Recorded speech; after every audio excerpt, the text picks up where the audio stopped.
आज मैं बहुत टाइम के बाद वीडियो बना रही हूँ और वीडियो बनाने का मेरा मेन फोकस व्लॉगिंग नहीं है। जैसे मैं डेली व्लॉगिंग करती थी, अभी बहुत टाइम से बंद है। मेरा खुद का मन नहीं करता था व्लॉगिंग करने का। बट आज मैं जिस टॉपिक पे वीडियो बना रही हूँ ना, उसकी वजह से मेरे को खुद को बहुत प्रॉब्लम्स फेस करनी पड़ी है। एंड मैं नहीं चाहती कि कोई और बच्चा या फिर कोई और स्टूडेंट सेम प्रॉब्लम फेस करे अभी भी और आने वाले टाइम में भी। तो आज की मेरी वीडियो है यूके एम्बेसी इंटरव्यू के ऊपर। हमारा वर्क परमिट लगा है 5 साल का, बोल सकते हो आप। हम यूके जा रहे हैं स्किल्ड वर्क वीज़ा पे। कंस्ट्रक्शन का वर्क है, रूफर की जॉब है। और हमें उसके भी बच्चों के इंटरव्यूज़ ले रही है, जो कि पहले में 100 में से 10% बच्चों के इंटरव्यू होते थे। लेकिन अभी क्या है पता नहीं, रूल चेंज हुए हैं या क्या हुए हैं, कुछ नहीं बोल सकते हम इसका। अभी बच्चों के एम्बेसी इंटरव्यू ले रही है, जिसमें बच्चों को बहुत प्रॉब्लम फेस करनी पड़ती है, क्योंकि हम वहाँ से पेड स्पॉन्सरशिप लेते हैं। हमें वहाँ की जॉब का नहीं पता होता। और हमारी जॉब भी ऐसी थी रूफिंग की, यहाँ पे कोई ऐसे घर नहीं बनवाता, घरों पे टाइल्स नहीं लगवाता। तो उसके बारे में हमें कुछ पता भी नहीं था। और मैंने यूट्यूब पे भी बहुत सर्च किया, ऐसा नहीं है कि मैंने सर्च नहीं किया। एंड मेरे को 3 दिन के अंदर हमें पता चला था कि हमारा 3 दिन के अंदर इंटरव्यू है। हमारा 5 तारीख को रूफिंग का इंटरव्यू हुआ था और हमें 3 दिन पहले ही पता चला था कि हमारा इंटरव्यू है। मैंने, ऐसा नहीं है कि मैंने यूट्यूब पे सर्च नहीं किया, मैंने बहुत सर्च किया क्या क्वेश्चंस होते हैं क्या नहीं, कैसे इंटरव्यू होगा। ऊपर से उसमें टाइम भी 90 मिनट्स का दे रखा था। और उससे पहले हमें एजेंट ने बताया था कि एक लड़की का रिफ्यूज़ल आया है, एंड उसका इंटरव्यू पूरा 90 मिनट तक चला था। तो उसकी वजह से हम बहुत ज़्यादा डर गए थे। मैंने बहुत यूट्यूब पे सर्च किया, ऐसा नहीं है सर्च नहीं किया, लेकिन मेरे को कहीं पे भी प्रॉपर कंटेंट नहीं मिला, कहीं से भी मतलब कुछ ऐसा नहीं मिला जिससे हम इंटरव्यू क्लियर कर सकें या फिर श्योर हो सके कि हमसे यही क्वेश्चन पूछे जाएंगे एंड हम इंटरव्यू क्रैक कर पाएंगे। क्योंकि ना हमारे पास एक्सपीरियंस था, ना हमें उस जॉब के बारे में कुछ भी पता था, एम्बेसी का इंटरव्यू भी नहीं पता था। और कोई मतलब जो हम जिससे हम फाइल लगवाते हैं या फिर खुद लगाते हैं, तो हम उससे भी नहीं पूछ सकते थे। इसमें हम कोई किसी की हेल्प भी नहीं ले सकते। ये बच्चे को खुद को क्लियर करना पड़ेगा। और अगर ये क्लियर नहीं होता है तो हमारे इंश्योरेंस के, एम्बेसी फीस, सब पैसे वेस्ट जाते हैं। इसीलिए मतलब किसी बच्चे का वेस्ट ना जाए और इंटरव्यू क्रैक हो जाए, इसीलिए आज मैं उसी पर्पज़ से ये वीडियो बना रही हूँ। मेरा ये वीडियो बनाने का मेन पर्पज़ यही है। तो चलो अभी इंटरव्यू की बात कर लेते हैं। हमारा इंटरव्यू एम्बेसी ने 2 तारीख को हमें पता चला था, 5 तारीख को इंटरव्यू था। 3 दिन में हमने तैयारी की थी। तो 5 तारीख को शाम को 5 बजे हमारा इंटरव्यू हुआ था। रूफिंग की जॉब थी। 3 दिन में हमने पूरी सर्च भी की, हमारे अकॉर्डिंग भी तैयारी की। एम्बेसी क्या पूछती है क्या नहीं वो। और एम्बेसी में इंटरव्यू का टाइम हमारे ऊपर निर्भर करता है। हम जितने कॉन्फिडेंस होके, जितने अच्छे से हम उनके क्वेश्चन का आंसर देते हैं ना, और हमारा आंसर जितना अच्छा होता है, जितना टॉपिक के रिगार्डिंग होता है, या फिर हम वैसे ही जा रहे हैं, तभी हम आज के टाइम में एम्बेसी जो इंटरव्यू लेती है उसका मेन फोकस यही होता है कि भाई बच्चे ने कोई भी पेड स्पॉन्सरशिप तो नहीं लिया है, उनका कोर्स लेटर उन्हें पेड तो नहीं मिला है, उन्हें पैसे दे को तो नहीं लिया है, उनको इस चीज़ का एक्सपीरियंस है भी या नहीं, वो वहाँ पे परमानेंटली सेटल होने तो नहीं जा रहे हैं। एमएससी आपसे बार बार एक ही क्वेश्चन पूछेगी, क्या आपने कोर्स लेटर के या फिर स्पॉन्सरशिप लेटर के कोई भी पेमेंट की है? आपने किसी को भी या कंपनी को कोई भी पेमेंट की है? तो आपने उनको साफ साफ मना करना है कि नहीं, मैंने कोई भी पेमेंट नहीं की है, मैंने इंटरव्यू दिया है। और मतलब मैंने खुद सेल्फ अप्लाई किया है, इंटरव्यू दिया है, ना मैंने किसी बंदे को पैसे दिए हैं, ना ही मैंने किसी भी कंपनी को कोई भी पैसा दिया है। मैंने सिर्फ ओनली ओनली जो हमारी एम्बेसी फीस होती है, हमारी 60,000 लगी थी, जिसकी भी जितनी लगती है उतनी ही फीस आपने पे की है। उसके अलावा आपने कोई पेमेंट नहीं की है। आपको ये बात अच्छे अच्छे से, मतलब एक बार नहीं, 2 बार नहीं, वो बहुत बार बीच बीच में ये क्वेश्चन आपसे करेंगे कि आपने कोई भी पेड स्पॉन्सरशिप नहीं ली है। तो आपने यही बोलना है कि नहीं मैम, बिल्कुल कॉन्फिडेंस होके बोलना है कि नहीं मैम, मैंने कोई भी पेड स्पॉन्सरशिप नहीं ली है, मैंने सेल्फ अप्लाई किया था, मेरा इंटरव्यू हुआ है, मेरे फर्स्ट राउंड बोल सकते हो, सेकंड राउंड बोल सकते हैं। तो हाँ, हमारे इंटरव्यू की अगर मैं बात करूँ तो मेरे हस्बैंड ने बोला था, जैसे हमारा 5 तारीख को इंटरव्यू हुआ था, तो इसने बोला था मैंने 27 तारीख को इंडीड ऐप से अप्लाई किया था। उसके बाद मेरा मतलब 1 तारीख को बोल सकते हो, या फिर उसके 2-4 दिन के अंदर अंदर हमारा फर्स्ट राउंड इंटरव्यू हुआ, जो कंपनी के मैनेजर ने लिया था। सेकंड राउंड कंपनी के सीईओ ने लिया था इंटरव्यू। कंपनी के सीईओ का नाम, वहाँ का पोस्ट कोड, इनसे मतलब वहाँ का यूके का जो मतलब जो भी है, जिस भी जगह पे हम जा रहे हैं वहाँ का पोस्ट कोड भी पूछा गया था, और कंपनी का नाम, कंपनी का क्या काम करती है, कंपनी के में उस जो आपकी जॉब है उसके रिगार्डिंग जॉब है भी या नहीं, हर चीज़ आपको क्लियर पता होनी चाहिए। कंपनी का पूरा एड्रेस कोर्स लेटर में, जो भी आपका कोर्स लेटर आया उसमें पूरा एड्रेस मेंशन किया मिलेगा, आपके पासपोर्ट का नंबर, हर चीज़ आपको याद होनी चाहिए। कोर्स लेटर के अंदर से कंपनी का नाम, एड्रेस, क्या करती है, उसके सीईओ का नाम तक भी आपसे पूछ सकते हैं। यहाँ तक कि हमसे वहाँ का पासपोर्ट भी पूछा गया था। कि उसके बाद वो पूछते हैं फाइलिंग का, कि आपने फाइल कहाँ से लगाई। तो आप मतलब ये भी पूछ सकते हैं कि आपने सेल्फ फाइल लगवाई थी या फिर किसी और से फाइल लगवाई थी। तो जहाँ तक मेरा एक्सपीरियंस है, एंड मैं तो यही कहना चाहूँगी कि आप यही बोलना कि आपने सेल्फ मतलब खुद से गूगल सर्च करके या यूट्यूब से या फिर किसी से पूछ के मतलब खुद से फाइल लगवाई थी। उसको यही बोलना है कि मैंने ऑनलाइन सर्च किया, सर्च करने के बाद मैंने मतलब गवर्नमेंट की जो साइट है वहाँ से मैंने अप्लाई किया, मैंने इंडीड ऐप पे वैकेंसी देखी थी, तब मैंने मतलब साइट पे जाके अप्लाई किया। आपको बिल्कुल सब सब चीज़ें क्लियर बतानी है उनको, क्लियर वर्ड में। वो बार बार आपसे ये भी पूछेंगे क्या आप नर्वस तो नहीं हो, आप पूरे कॉन्फिडेंट हो। आपको हंस करके यही बोलना है, यस मैम मैं बहुत खुश हूँ ये इंटरव्यू देकर, और मैं नर्वस नहीं हूँ, ठीक है। उसके बाद अगर हम बात करते हैं तो वो क्वेश्चन करते हैं कि क्या आपने पहले भी यूके के लिए अप्लाई किया है या फिर आपका वीज़ा रिजेक्ट हुआ है। तो पहली बात तो मैं यही बोलना चाहूँगी कि उनको कुछ भी मतलब झूठ नहीं बोलना है, हमें कुछ भी झूठ नहीं बताना है, कुछ भी, क्योंकि उनके पास हमारा सारा डाटा होता है। अगर आपने पहले कहीं अप्लाई किया है या आपका रिफ्यूज़ल आया है, या अगर आपका रिफ्यूज़ल आया है तो उनको ये बता देना कि यस मैम मेरा रिफ्यूज़ल आया है, कोई भी डॉक्यूमेंट्स की वजह से या कुछ भी वजह से, उनको सब पता होता है आपका रिफ्यूज़ल आया है, क्यों आया, या आप कॉन्फिडेंस नहीं थे। कुछ भी आप बोल देना उनको, अच्छे से सब क्लियर वर्ड में बता देना, यस मैम मैंने पहले अप्लाई किया था। अगर नहीं किया है तो नो मैम मैंने कभी पहले अप्लाई नहीं किया था, मैंने फर्स्ट टाइम अप्लाई किया है, खुद से अप्लाई किया है। तो ये क्वेश्चन यहाँ पे खत्म होता है। उसके बाद वो पूछते हैं कि आप यूके ही क्यों जाना चाहते हो, वाई यूके, आपने यूके ही क्यों चूज किया। तो इसके लिए आप ये भी बोल सकते हो कि मैम यूके में मेनली मैं वहाँ पे मेरे एक्सपीरियंस गेन करने के लिए जाना चाहती हूँ, वहाँ से एक्सपीरियंस गेन करके मैं वापस इंडिया में आके काम कर। तो उनको यही बोलना है कि मुझे एक्सपीरियंस गेन करने के लिए यूके बहुत अच्छा लगा।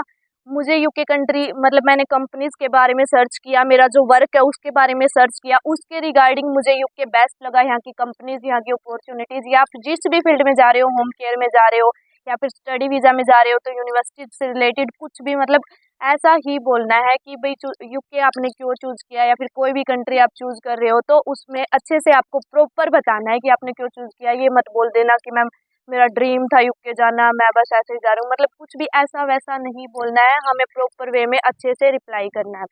उसके बाद अगर हम बात करते हैं तो उसके बाद वो आपसे क्वेश्चन पुट करेंगे कि भाई क्या आपके साथ आप अपने किसी फैमिली मेंबर को लेके जाना चाहोगे, क्योंकि वर्क परमिट में क्या होता है, स्पाउस अलाउड है, आप सभी को पता है, स्पाउस वीज़े लगते हैं। मैं खुद स्पाउस पे जा रही हूँ। क्या आप किसी को लेके जाना चाहोगे, वो आपके ऊपर डिपेंड करता है कि आपको क्या देना। अगर आप होम केयर में जा रहे हो तो वहाँ पे स्पाउस वीज़े ज़्यादातर लगते नहीं है, स्टडी पे तो अलाउड ही नहीं है। अगर आप मैरिड हो या आपने मैरिज सर्टिफिकेट अप्लाई किया है, मतलब वहाँ पे ऑनलाइन डाला है, तो आपसे ये क्वेश्चन पूछ सकते हैं। तो आपको यही बोलना है कि नहीं मैम अभी के लिए मैंने ऐसा कुछ प्लान नहीं किया है। और दूसरी बात वो आपसे पूछेंगे कि आप कितने टाइम के लिए यूके रहना चाहोगे। तो आपके पास जितने भी टाइम का वर्क परमिट है वैलिड है, जैसे स्टार्टिंग में हमें 1 ईयर का मिला है, फिर वो बाद में स्पॉन्सर होगा, तो आपको यही बोलना है कि मैम मेरे पास 1 साल का वैलिड वर्क परमिट है और मैं इतने टाइम तक ही यूके में रहना चाहूँगा।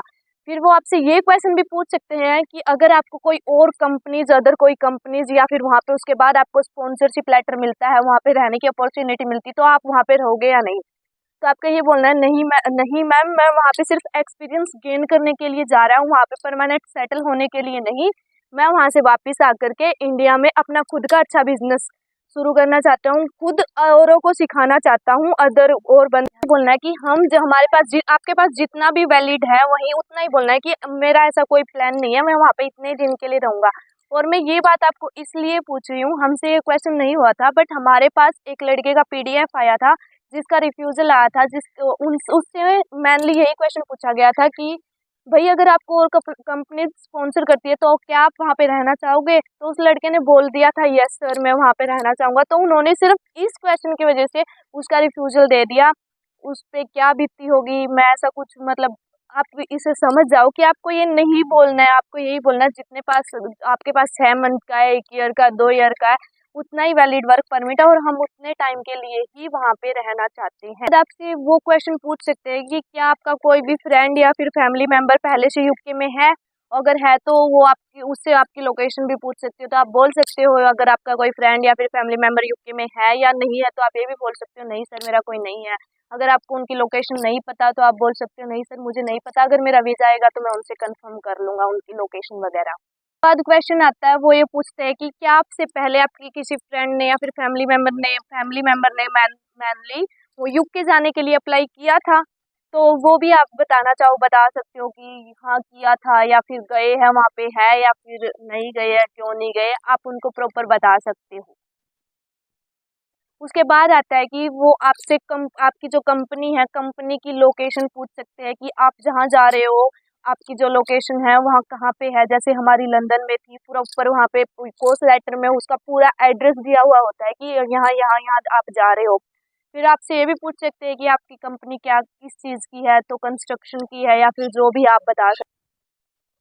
उसके बाद आपसे वो क्वेश्चन पुट करेंगे आपकी जॉब के रिगार्डिंग, आपका जॉब टाइटल क्या है, आपकी जॉब जैसे हमारी जॉब रूफर की थी, रूफर के बारे में हमें कुछ पता नहीं था और मेनली हमने तैयारी भी की थी रूफर क्या है, रूफर की रिस्पॉन्सिबिलिटीज़ क्या है, रूफर के मतलब सेफ्टी प्रोटोकॉल्स क्या क्या है, हमने ये मेनली मतलब तैयारी की थी। लेकिन वो हमें हमारा जो टॉपिक है ना, मेरे कहने का मतलब है कि वो हमें प्रॉपर क्लियर होना चाहिए, क्योंकि वो ना घुमा के क्वेश्चन करते हैं जो तैयारी हम नहीं करती। जैसे हमने हम उसके सेफ्टी टूल क्या होते हैं, उसमें मटेरियल क्या क्या यूज होता है, उसके बाद अगर कोई छत डैमेज है तो डैमेज छत को आप ठीक कैसे करोगे, ये नहीं पूछेंगे कि आपसे एक नई छत कैसे मतलब कैसे आप टाइल्स लगाओगे, कैसे आप बनाओगे।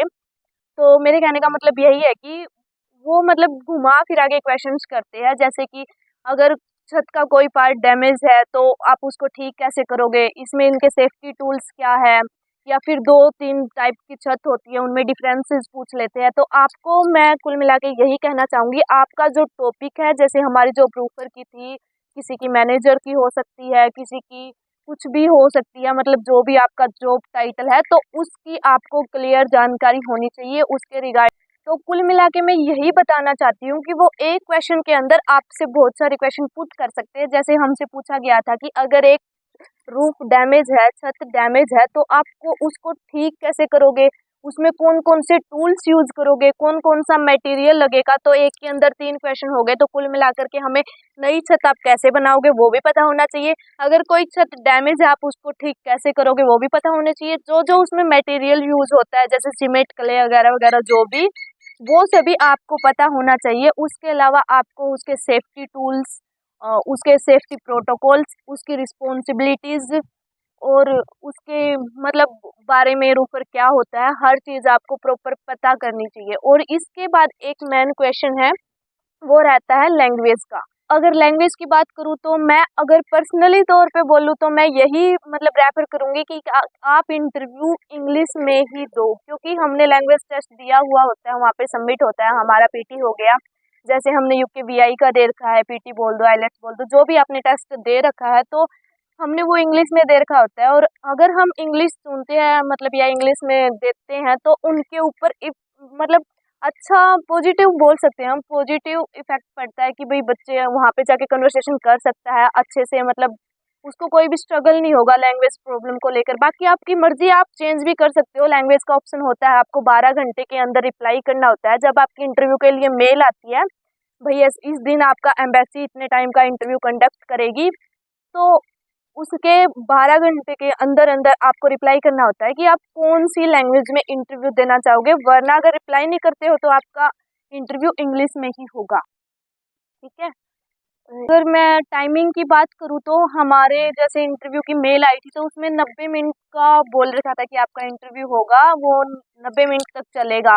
लेकिन वो टाइमिंग हमारे ऊपर मतलब डिपेंड करती है, या फिर बोल दो हमारे खुद के ऊपर वो करती है, हम जितना क्लियर उनको आंसर देते हैं उनके क्वेश्चंस का, वो साथ के साथ नोट करते हैं। ऐसा नहीं कि वो 90 मिनट्स आपसे क्वेश्चन पूछते रहेंगे आपको आंसर ही देना होगा, वो साथ के साथ आपके आंसर्स लिखते हैं। तो आपको फोकस करना है कि आप जितने क्वेश्चंस के आंसर दो अच्छे से दो। हमें जैसे 90 मिनट का इंटरव्यू बोला गया था, हमारा 45 मिनट में इंटरव्यू कंप्लीट हो गया था। तो ये आपको नर्वस नहीं होना है, कहीं ये सोचो कि आप भाई 90 मिनट का इंटरव्यू है, हम कैसे देंगे ये वो, ये नहीं सोचना है आपको। आपको सिर्फ कॉन्फिडेंस होके उनके क्वेश्चंस का आंसर देना है, कहीं पे भी थोड़ा सा भी नर्वसनेस नहीं दिखानी है, बिल्कुल अच्छे से क्लियर वर्ड में इंटरव्यू देना है और हेजिटेट तो बिल्कुल नहीं होना है, वो नोट करेंगे अगर। और एक क्वेश्चन और मैं आपको मैन बताना चाहूँगी, अगर आपको उनका कोई क्वेश्चन समझ नहीं आता है वो क्या बोल रहे हैं, तो ये नहीं करना है कि आपको समझ नहीं आया, आपने मतलब बोल दिया ऐसे ही, आप कुछ भी रिप्लाई कर रहे हो, आपको ये लगे कि हम दोबारा नहीं पूछ सकते। आप क्लियर वर्ड में बोल सकते हो, मैम मेरे को समझ नहीं आया, मुझे क्वेश्चन वापस से बताओ, फिर से रिपीट करो। वो आपके लिए क्वेश्चन एक बार नहीं, दो बार नहीं, बार बार भी रिपीट करेंगे। मैं यही बोलूँगी कि आप अच्छे से क्वेश्चन सुनना और अच्छे से रिप्लाई देना। और इसके बाद भी अगर किसी को कुछ समझ ना आए, मैंने पहली बार भी किसी मतलब कंटेंट के ऊपर या फिर टॉपिक के ऊपर वीडियो बनाई है, शायद मेरे से कुछ क्लियर नहीं हुआ हो या फिर अच्छे से एक्सप्लेन न कर पाई हो, तो अगर किसी भी बच्चे का रूफर जैसे हमारी जॉब थी ऐसे एम्बेसी इंटरव्यू बोलती है या फिर किसी का होने वाला है, तो वो कमेंट कर सकता है। मैं हो सकेगा तो वीडियो नहीं, मैं उसको पर्सनली भी बताऊंगी, क्योंकि मैं नहीं चाहती जो प्रॉब्लम्स हमने फेस किया है, जो मतलब डर था, वो नर्वसनेस थी, क्या होगा क्या नहीं, मैंने सर्च भी किया, कहीं पे मेरे को प्रॉपर जानकारी नहीं मिली, तो मैं उसको पर्सनली भी सारे क्वेश्चंस हो गए, रूफर की जॉब हो गया, मैं उसको पीडीएफ भी शेयर करूंगी कि हमने ये तैयारी की थी, ये क्वेश्चन पुट करेंगे, और उसके बाहर से वो कुछ नहीं पूछते।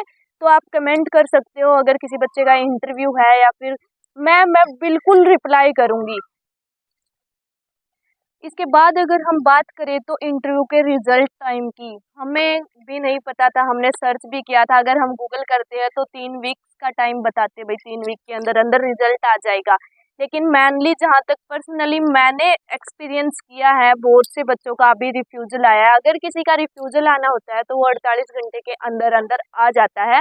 एम्बेसी उसको मेल भेज देती है कि आपका इस वजह से, इस रीज़न से रिफ्यूजल आया है। और उसके बाद हमारा जैसे हमारा 5 तारीख का इंटरव्यू हुआ था कंडक्ट, और 12 तारीख को हमारा वीज़ा आया है सुबह। फिर मैं बोलूँ कि जैसे मैंने एक्सपीरियंस किया है, तो अगर किसी का रिफ्यूज़ल आना होता है तो वो 48 आवर्स के अंदर रिफ्यूज़ल दे देते हैं। अगर उसके बाद तक मतलब ज़्यादा टाइम लगता है, तो हम बोल सकते हैं कि हमारे पॉजिटिव चांस है, वही वीज़ा हमारा आ सकता है।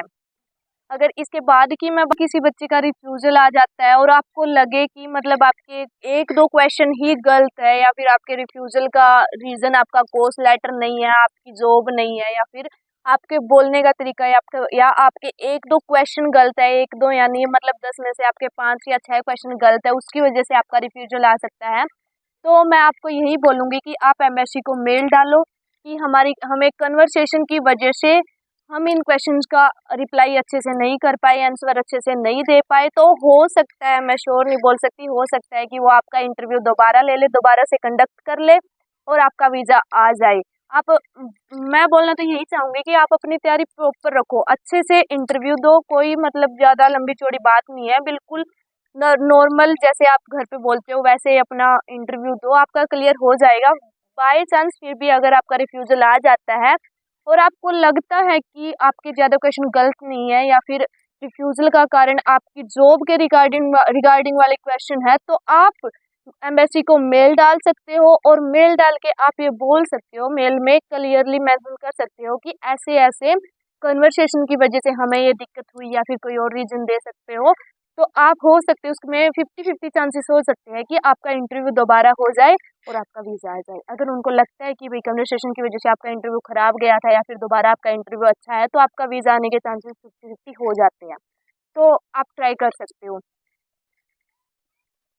इसके बाद भी अगर मेरे को कोई दिक्कत आती है, या फिर वैसे भी मैं व्लॉगिंग तो शुरू करूँगी ही, लेकिन यूके से रिलेटेड या फिर बाहर जाने के रिगार्डिंग जो भी हमने, जैसे हम जो शॉपिंग करेंगे या फिर कुछ भी, अगर हमें कोई दिक्कत आती है तो मैं वो वीडियो भी शेयर करूँगी। उसके लिए आप मेरे चैनल को सब्सक्राइब कीजिए, और हाँ, मेरे से जितनी जानकारी होगी मैं आपको प्रोवाइड करूँगी, ताकि जो प्रॉब्लम्स मैंने फेस की है, मेरे 6 मंथ्स लग गए हैं, मैंने एक एजेंट से दूसरे एजेंट को फाइल भी दी है। मैंने मतलब बहुत स्ट्रगल किया है। मैं मेरे स्ट्रगल के ऊपर भी वीडियो बनाऊंगी।